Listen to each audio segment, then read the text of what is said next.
अब बड़ी खबर आपको बता दें, दिल्ली में एमपी चुनाव को लेकर के बीजेपी ने बड़ा मंथन किया है। केंद्रीय गृह मंत्री अमित शाह ने मध्य प्रदेश के नेताओं की बड़ी बैठक ली। बैठक में 4 महीने की चुनावी रणनीति पर चर्चा हुई है। शाह के भोपाल दौरों का फीडबैक लिया गया है और पीएम मोदी के 12 अगस्त के सागर दौरे पर भी चर्चा हुई है।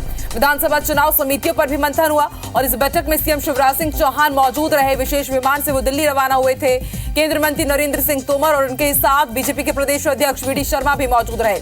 प्रदेश संगठन महामंत्री हितानंद शर्मा इस बैठक में शामिल हुए और कल देर रात तक दिल्ली में बीजेपी नेताओं की बड़ी बैठक चली और इसमें किस तरह से अब बीजेपी को अगले 4 महीने तक काम करना है, चुनावी रणनीति क्या रहेगी, इसका पूरा खाका तैयार हो चुका है।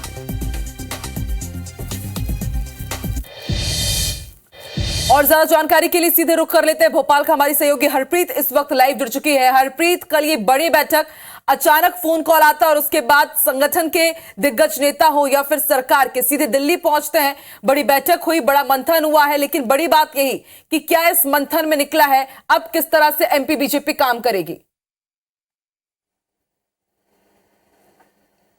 बिल्कुल, देखिए, कल मुख्यमंत्री शिवराज सिंह चौहान का पंजाब लुधियाना में दौरा था, लेकिन अचानक वो दौरा उन्होंने कैंसिल किया और शाम को अचानक दिल्ली से फोन आया, जिसके बाद मुख्यमंत्री शिवराज सिंह चौहान, केंद्रीय मंत्री नरेंद्र सिंह तोमर, प्रदेश अध्यक्ष वी डी शर्मा और इसके साथ ही हितानंद शर्मा दिल्ली के लिए रवाना हुए।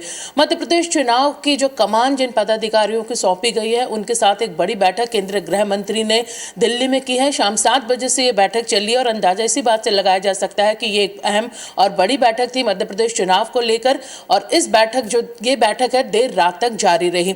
अगले 3 महीने का जो चुनावी कैलेंडर है वो यहाँ पे तैयार किया गया है। इसके साथ ही खुद केंद्रीय गृह मंत्री अमित शाह ने जो 2 दौरे मध्य प्रदेश में किए हैं, उन दौरों में जो उन्होंने निर्देश दिए थे, जो इंस्ट्रक्शंस रणनीति यहाँ पर बनाई थी, उसका फीडबैक यहाँ पर लिया है। इसके साथ ही 12 अगस्त को पीएम मोदी सागर आ रहे हैं। इस दौरे पर भी उनके यहाँ तमाम जो रणनीति है वो जो अधिकारी हैं, तमाम जो नेता हैं, उनके साथ ये रणनीति यहाँ पर बनाएगी। इसके साथ ही अंचल से लेकर संभाग स्तर के जो बूथ हैं उनके लिए यहाँ पर रणनीति तय की गई है कि किस तरह से जहाँ पर भाजपा जिन जगहों पर कमजोर है, उन जगहों पर किन नेताओं को उतारा जाएगा, बहुसंख्या में वहाँ पर कौन से लोग हैं, उसी तरह से उन नेताओं को वहाँ पर भेजा जाएगा। इन नेताओं में चाहे केंद्र के बड़े दिग्गज हों या फिर मध्य प्रदेश के बड़े चेहरे हों, इन्हें वहाँ पर सभा करने के लिए भेजा जाएगा। इसके साथ ही उस रणनीति पर भी यहाँ पर चर्चा की गई जो अगले 2.5 महीने तक मध्य प्रदेश के तमाम अलग अलग जिलों में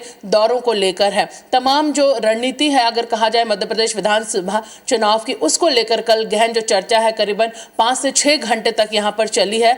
अगले जो निर्देश हैं वो यहाँ पर दिए गए हैं कि किस तरह से अब यहाँ पर सभाएं की जानी है। बड़े नेता जो हैं वो इन सभाओं में जुटेंगे और सबसे बड़ी बात है कि जो नाराजगी है फिलहाल एक बार फिर सामने आनी शुरू हुई है बड़े नेताओं की, दिग्गजों की, मध्य प्रदेश में बीजेपी की, उन्हें किस तरह यहाँ संभाला जाएगा, इस पर भी यहाँ पर चर्चा की गई। साथ ही आने वाले समय में जो बड़े चेहरे मध्य प्रदेश में केंद्र के आने वाले हैं, उनके दौरों को लेकर भी यहाँ पर रणनीति तय की गई है। तो कुल मिलाकर पूरी तरह से चुनावी मोड पर मध्य प्रदेश में सरकार है और खुद जब केंद्रीय गृह मंत्री अमित शाह ने यहाँ कमान संभाल रखी है, इसके साथ ही जो दौरे उन्होंने यहाँ पर किए उसका फीडबैक यहाँ पे वो लगातार ले रहे हैं। फीडबैक भी लिया जा रहा है और इसी के आधार पर अब विधायकों का रिपोर्ट कार्ड भी तैयार होगा और टिकट का यहाँ पर देखा जाएगा कि फॉर्मूला क्या निकलकर सामने आता है। आप नजर बना के रखिएगा हरप्रीत। फिलहाल शुक्रिया पूरी जानकारी हम तक पहुंचाने के लिए।